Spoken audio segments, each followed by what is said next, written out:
inside the circle, 132 pounds. I cannot believe I'm still saying inside the circle. But when I go out, people will be like, inside the circle. No one's ever done that to me. Maybe because you said it. Yeah, because I say it. I'm telling you what, about 3 or 4 people said it the other day at the sectional tournament. Sean, 132 pounds, man. This is a great weight class. We're going to break it down. Here we go. Top quarter, we got Sparks, Williams, Dotson, Sowers.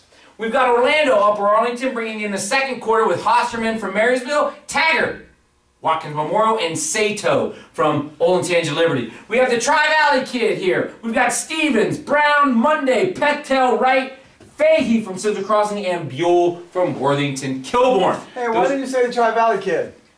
Little inside joke. He wanted to hear his name, and I told him I'd just call him the Tri-Valley kid. There we go. We might say his name next round. We'll see. We'll see. Well, Sean, we have 16 people here that everybody is now familiar with in the 132-pound weight class. What I want you to do is give an overall comprehensive look at the weight class. Break it down for my people. This is a phenomenal weight. As you see, we're going to have double hashtag in this weight. I don't know if we've had that yet. We haven't. I don't know the last time we've had that. I don't know, going back, maybe we had it once or twice. But this is really, at the beginning of the year, we talked about 132 is by far the most convoluted weight. The guy I projected on top there, I really didn't think he would be the guy to beat. I just thought maybe he was the more deserving one at the time.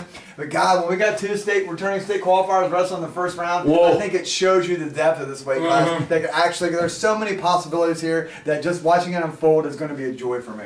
Oh, grab your popcorn early, boys. Hey, speaking of grabbing popcorn, let's talk about these hashtag matches here. We've got one here and here, Sean. We do have 2 hashtags. Mark, when we do that, this is a 4-1 against 4-1 that I think can absolutely go either way. We're going to start at the bottom here. Okay. Fahey and Buell. Buell we seen a couple weeks, about a month ago, we seen him at Westland. He ended up winning that tournament. He got second at Hamilton Township. Kind of was on our radar there. Yes. Fahey did a lot of wrestling at 138, yep, moved down to 132, and he's had some success here. We're going to start at the bottom of our hashtag. I'm going with Fahey here. Whoa! Fahey! Wow! 4 over a 1. Fahey, CCHS.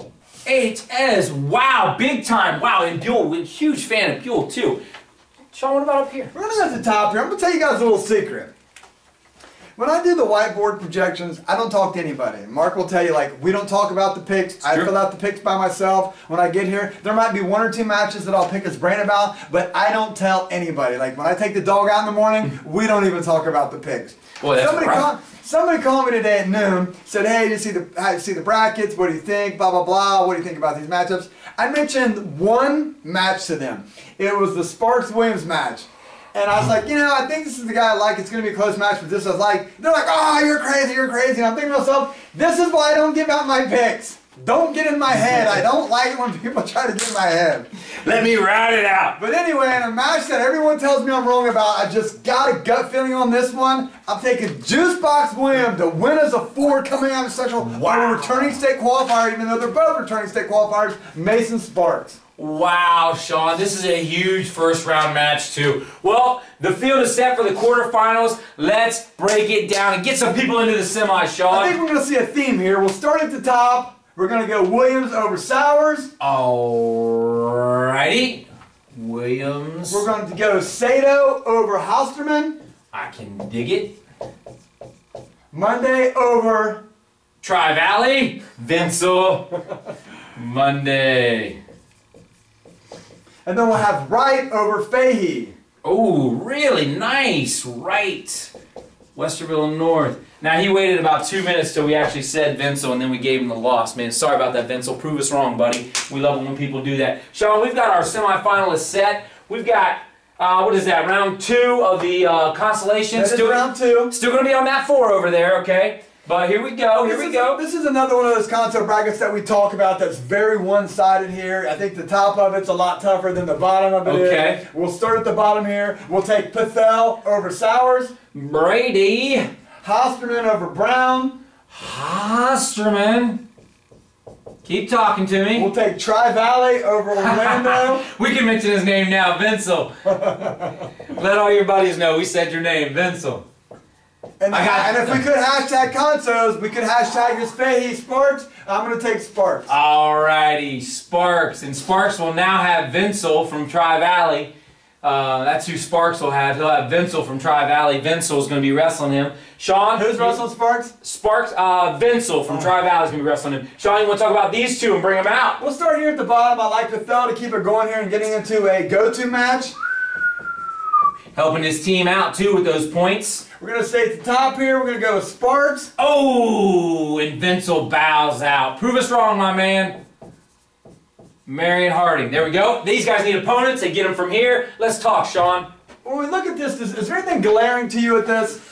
What looks glaring to you? The light coming down on the board. Not what we're going for. The Newark Sectional. I was going to say the Newark Sectional second. All 4 of these guys came out of the Newark Sectional. It was a phenomenal sectional. You know what happened at that sectional? Yes.